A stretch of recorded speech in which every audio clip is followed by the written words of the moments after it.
محترم بزرگان دین، نوجوانان شہر، اساتذہ کرام، خواتین اسلام اور پیارے بچوں، بچے خاموش ہو جائیں۔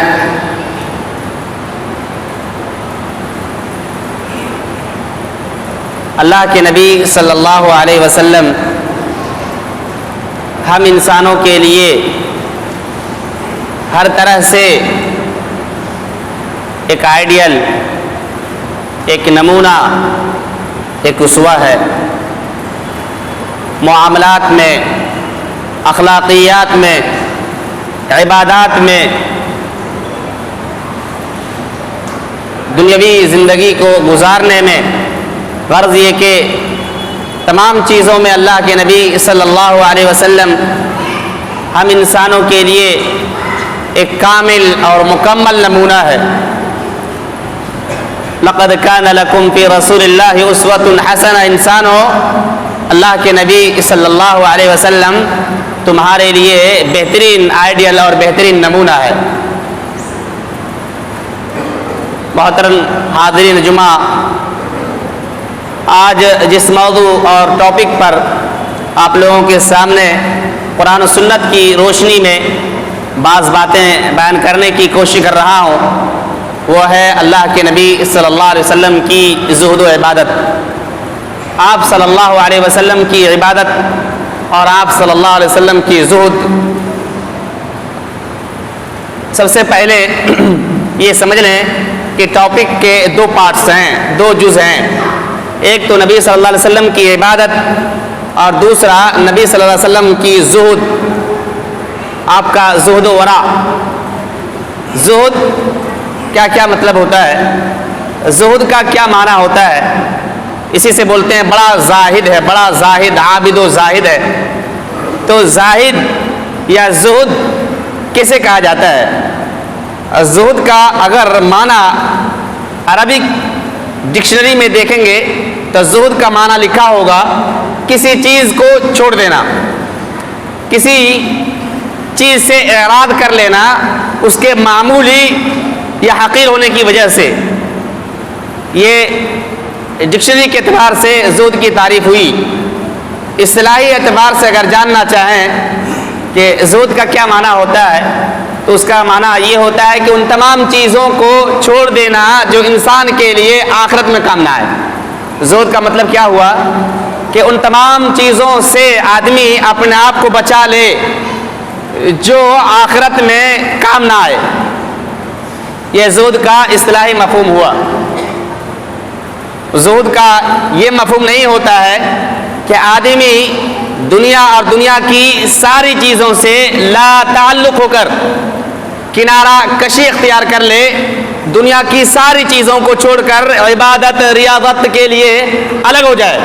زہد کا یہ مطلب نہیں ہوتا ہے، بلکہ اسے رہبانیت کہتے ہیں کہ دنیا سے سارا تعلق، کنیکشن کاٹ کر کے آدمی صرف اللہ کی عبادت کے لیے ہو جانا، نہ اپنوں کی پرواہ، نہ اور چیزوں کی پرواہ، نہ دنیا سے کوئی رشتہ، روکھی سوکھی روٹی پر گزر بسر کرتے ہوئے عبادت کے لیے کنارہ کشی اختیار کر لینا، اس کو رہبانیت کہتے ہیں۔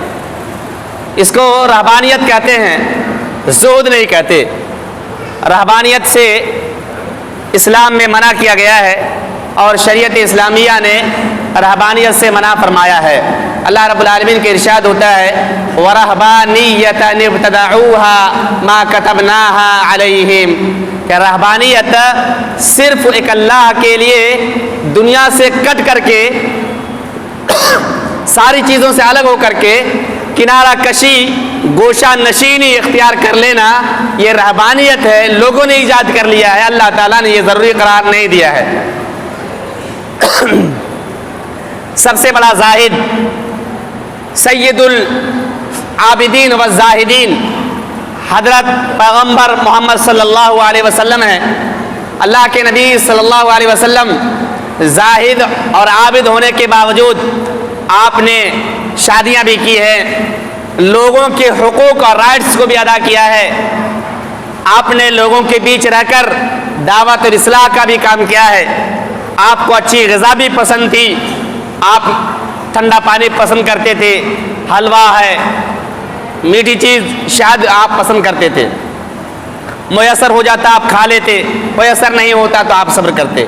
گویا دنیا سے اللہ کے نبی صلی اللہ علیہ وسلم کٹے نہیں، جبکہ آپ سید الزاہدین ہیں، تمام زاہدوں میں سب سے افضل اور سب کے سردار ہوئے۔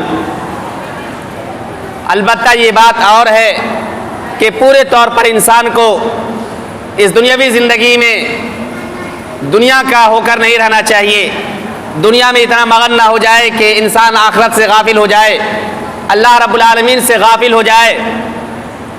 اللہ کے نبی صلی اللہ علیہ وسلم کی کبھی یہ خواہش نہیں رہی کہ زیادہ سے زیادہ دنیا سمیٹی جائے، بلکہ آپ صلی اللہ علیہ وسلم گزر بسر کے لیے اس دنیا کو کماتے اور دنیا کو حاصل کرتے جس سے آپ کا گزر بسر ہو جائے۔ اللہ رب العالمین کے ارشاد ہے سورہ طٰہٰ آیت نمبر 131 میں، اللہ رب العالمین کا ارشاد ہے وَلَا تَمُدَّنَّ عَيْنَيْكَ إِلَىٰ مَا مَتَّعْنَا بِهِ أَزْوَاجًا مِّنْهُمْ زَهْرَةَ الْحَيَاةِ الدُّنْيَا لِنَفْتِنَهُمْ فِيهِ وَرِزْقُ رَبِّكَ خَيْرٌ وَأَبْقَىٰ کہ نبی پاک صلی اللہ علیہ وسلم آپ اپنی نگاہیں ان چیزوں کی طرف نہ دوڑائیے جن چیزوں کو ہم نے کچھ لوگوں کو عطا کر رکھی ہے اور کچھ لوگوں کو دے رکھی ہے۔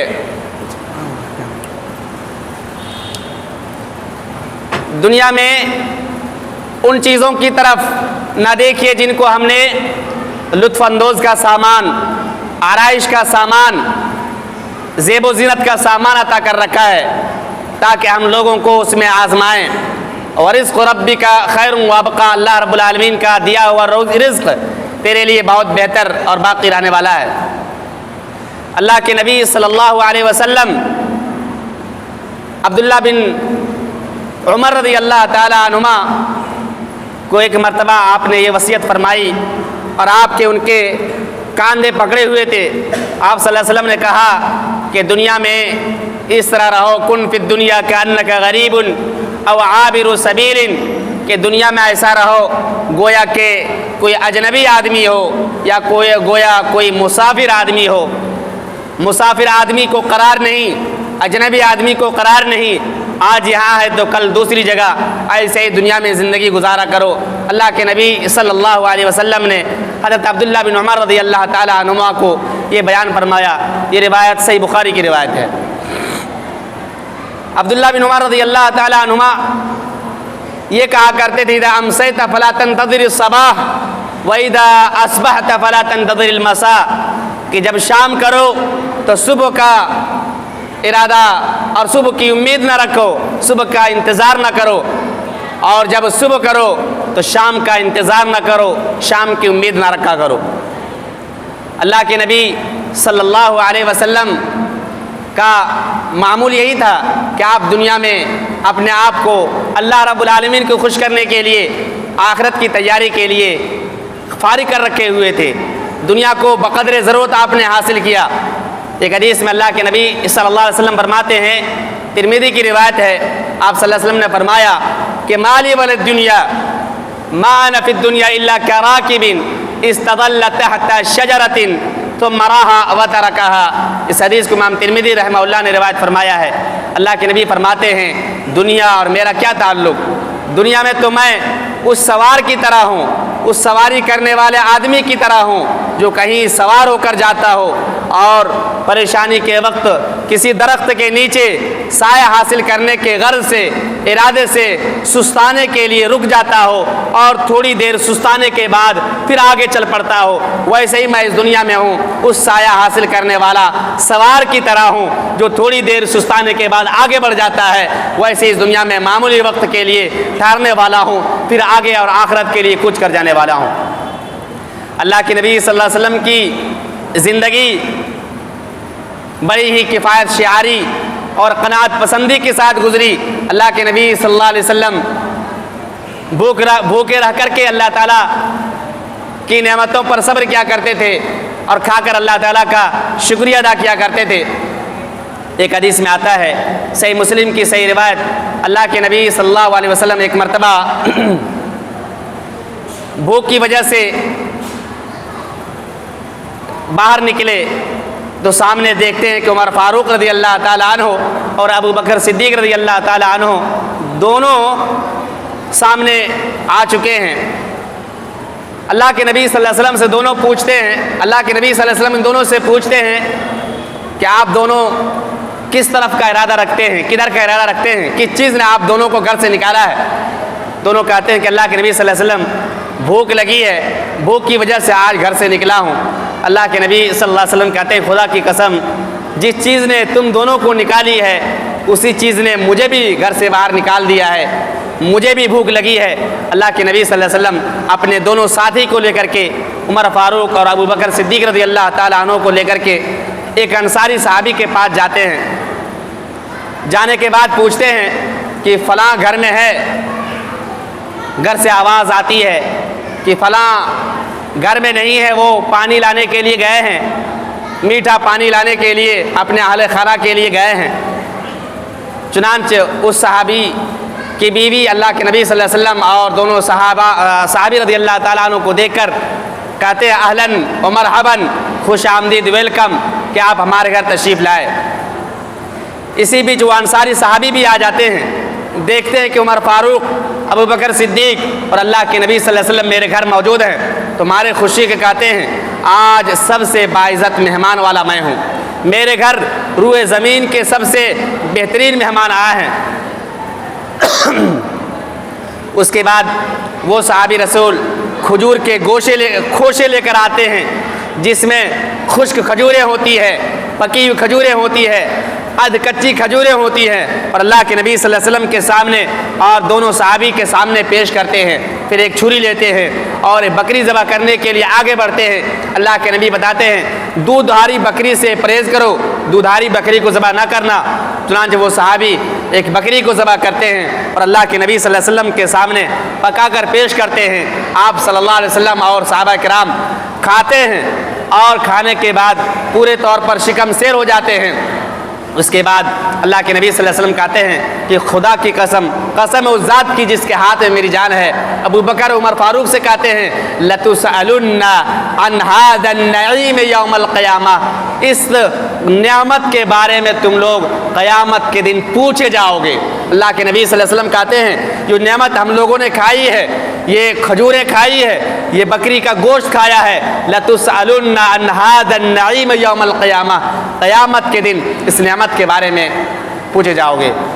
تو آج ہم لوگ، دنیا ہمارے اوپر کس قدر پھیلا دی گئی ہے، ہم کس قدر نو بنو کے کھانے کھاتے ہیں۔ ہم نے کبھی سوچا ہے کہ نعمتوں کے بارے میں اللہ رب العالمین ہم سے پوچھے گا کہ ان نعمتوں پر جو ہم نے دیا ہے تم نے شکر بجا لایا یا نہیں بجا لایا، کہاں سے یہ نعمت حاصل ہوئی تھی، ان نعمتوں پر تو نے کھا کر کے کس قدر شکریہ ادا کیا ہے، اللہ تعالیٰ پوچھے گا۔ اللہ کے نبی صلی اللہ علیہ وسلم کیا زہد کا یہ معاملہ تھا۔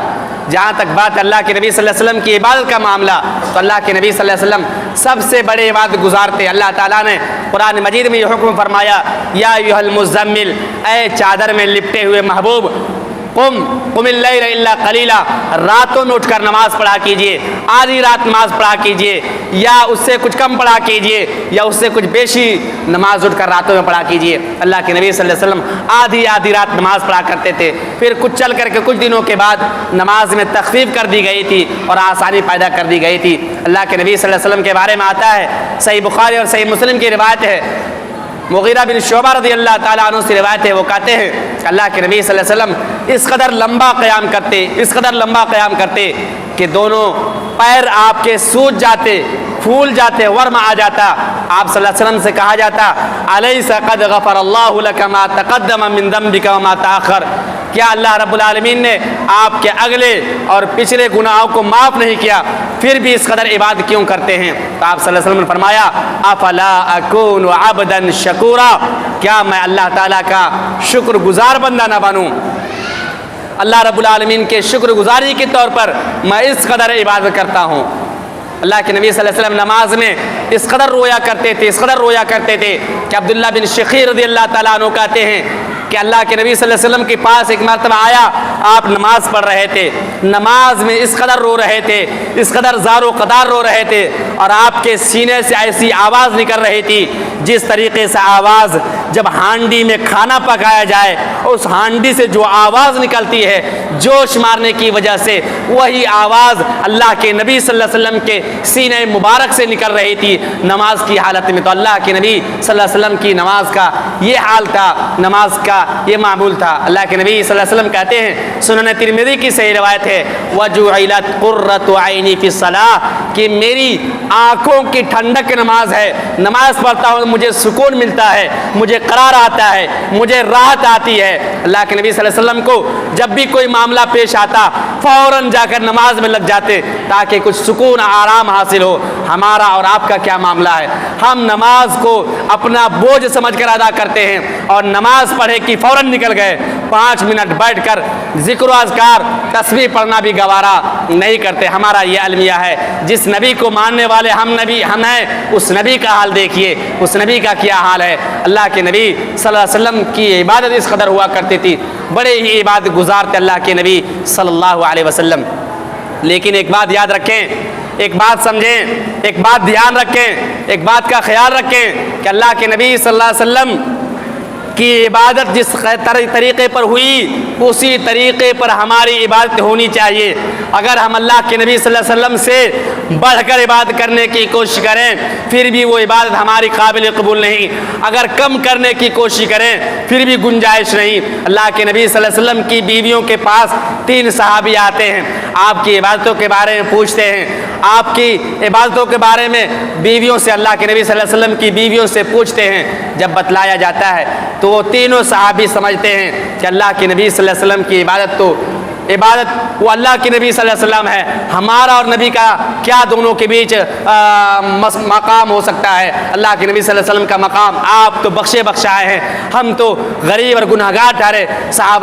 تینوں صحابی نے آپس میں کہا کہ ہم رات بھر نماز پڑھیں گے، سوئیں گے نہیں۔ ایک صحابی نے کہا کہ ہم برابر دن میں روزہ رکھیں گے، کسی دن ناغہ نہیں کریں گے، افطار نہیں کریں گے۔ ایک صحابی نے کہا کہ ہم برابر عورتوں سے الگ تھلگ رہیں گے، شادی بیاہی نہیں کریں گے کہ بال بچے ہوں، بیوی بچے کے جھمیلے میں پھنس کر اللہ کی عبادت سے دور ہو جائیں، شادی بیاہی نہیں کریں گے۔ تینوں صحابی یہ بات آپس میں طے کر لیتے ہیں اور کہتے ہیں کہ ہمارے اندر طاقت ہے، قوت ہے، حوصلہ ہے، حرص ہے، لالچ ہے، شوق ہے، رغبت ہے۔ تمام تینوں صحابہ اپنے اندر ہمت پایا، حوصلہ پایا کہ زمانہ بھر روزہ رکھیں گے، ایک دن بھی ناغہ نہیں کریں گے۔ ایک صحابی نے کہا رات بھر ہم ہر دن قیام اللیل کریں گے۔ ایک صحابی نے کہا بیوی اور بال بچوں کے جھمیلے سے ہم دور رہیں گے، شادی ہی نہیں کریں گے کہ بیوی اور بال بچوں کے جھمیلے میں پڑیں، کمائیں اور ان کے خرچ بر دیگر ضروریات کا انتظام کریں، ان جھمیلے سے ہم دور ہو جائیں گے، اللہ کی عبادت کریں گے۔ کتنا اچھا کام ہے، عبادت کرنا اچھا کام ہے کیا نہیں؟ لیکن اللہ کے نبی کو جب خبر پہنچی کہا کہ انتم الذی قلتم کذا و کذا، تم لوگوں نے ایسی اور ایسی باتیں کہی ہے، سنو میں تم میں سب سے زیادہ ڈرنے والا ہوں، اللہ رب العالمین سے زیادہ خوف کھانے والا ہوں، میں روزہ بھی رکھتا ہوں، نہیں بھی رکھتا ہوں، میں نماز بھی پڑھتا ہوں، رات کو سوتا بھی ہوں، میں نے شادی بھی کی ہے، شادی بھی میں کرتا ہوں۔ فمن رغب عن سنتی فلیس منی، جو شخص میرے طریقے سے ہٹ جائے وہ مجھ سے نہیں، مجھ سے اس کا کوئی تعلق نہیں، میرے دین اور میرے روش، میرے ڈگر، میرے طریقے پر وہ آدمی نہیں ہے جو میرے طریقے پر نہیں، میرے سنت کے مطابق عبادت انجام نہ دے۔ اگر روزہ رکھتا ہے کوئی اللہ کے نبی کے طریقے کے مطابق روزہ نہیں تو وہ عبادت بھی رائے گاہ ہے۔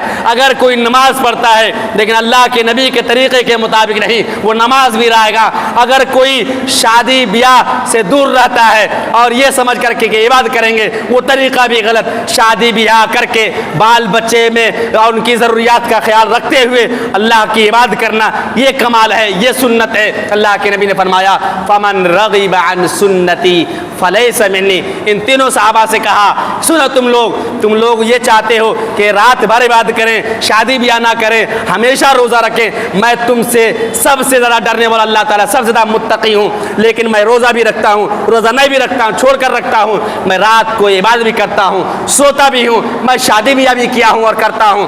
اس لیے جو شخص میرے طریقے سے ہٹا وہ مجھ سے نہیں ہے، میرے روش پر نہیں ہے، میرے ڈگر پر نہیں ہے، میرے طریقے پر نہیں ہے اس کا اور میرے بیچ کوئی ربط سمبند اور ضابطہ اور تعلق نہیں ہے، کوئی رشتہ نہیں رہ گیا۔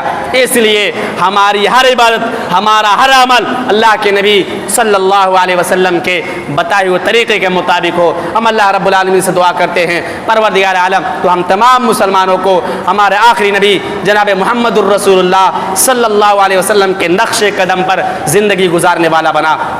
مولا کریم ہمیں توفیق عطا فرما کہ آخری پیغمبر حضرت محمد صلی اللہ علیہ وسلم کو اپنے لیے پورے طور پر کامل اور مکمل نمونہ اور آئیڈیل تسلیم کریں۔ مولا کریم ہم میں سے جو بیمار ہے ان کی بیماری دور فرما، ہم میں سے جو پریشان حال ہے ان کی پریشان حالی دور فرما، ہم میں سے جو بھی قرض میں ڈوبے ہوئے مولا کریم ان کے لیے قرض دور کرنے کا کوئی سبیل اور راستہ نکال دے مولا۔ مولا کریم ہم میں سے جو بے روزگار ہیں ان کے لیے روزگار کے کوئی سبیل اور راستہ نکال دے مولا۔ ہم میں سے جو بغیر اولاد کے مولا بے اولاد ہے مولا ان کو اولاد کی نعمت سے مالا مال فرما۔ مولا کریم ہم میں سے جو بھی اس دنیا سے گزر چکے ہیں ان کی قبر میں روشنی عطا فرما، ان کو جنت الفردوس میں اعلیٰ مقام عطا فرما۔ مولا کریم ہمارے اس ملک کو، ہماری اس ریاست کو امن و شانتی والا ملک بنا مولا، امن و شانتی کی زندگی نصیب عطا فرما مولا۔ اے مولا کریم ہم لوگ امن و شانتی والے ہیں، امن و شانتی چاہنے والے ہیں، امن و شانتی پھیلانے والے مولا۔ اے مولا کریم ہم سب کو امن و شانتی کی زندگی نصیب عطا فرما۔ مولا کریم دشمنوں کو تو ہدایت دے مولا، ہمارے تعلق سے جو غلط فہمیاں ہیں ان کی غلط فہمیوں کو دور کرنے کا سبیل اور راستہ نکال مولا۔ مولا کریم ہمارے اندر ایمانی طاقت عطا فرما، ایمانی غیرت عطا فرما مولا، تیرے دین کی، تیرے اسلام کی خدمت کر سکے مولا۔ ہم تو کمزور ہیں مولا، گناہ میں ڈوبے ہوئے مولا، سر سے پاؤں تک گناہوں میں ڈوبے ہوئے ہیں، ہمیں اپنے گناہوں کا خوب اعتراف ہے۔ اپنے خاص فضل و کرم سے ہم تمام لوگوں کے مسلمانوں اور تمام لوگوں کو اور مسلمانوں کے گناہوں کو تو معاف فرما دے مولا۔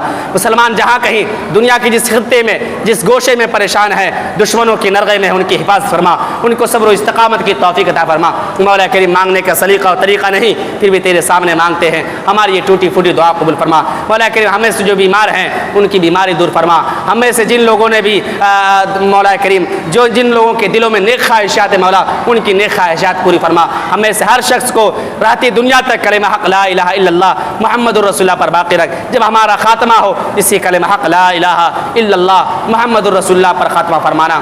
مولا کریم ہمارے ایک بھائی جناب آفتاب صاحب جو پگڑی کے رہنے والے ہیں، انہوں نے درخواست کی آپ لوگوں سے کہ ان کی بچی 10 سالہ ایک بچی ہے جو کینسر کے مرض میں مبتلا ہے، انہوں نے آپ لوگوں سے درخواست کی ہے کہ اس کی شفا یابی کے لیے دعا کریں۔ اے مولا کریم تمام لوگوں کو تو صحت یابی عطا فرما، ہر طرح کی بیماری سے تو بچا، جنہوں نے درخواست دی ہے اور جنہوں نے درخواست نہیں دی ہے مولا ان تمام لوگوں کی تو حفاظت فرما۔ مولا کریم اسلام کی خدمت کرنے والے، مسلمانوں کی خدمت کرنے والے، مساجد و مدارس کی خدمت کرنے والے کہ اللہ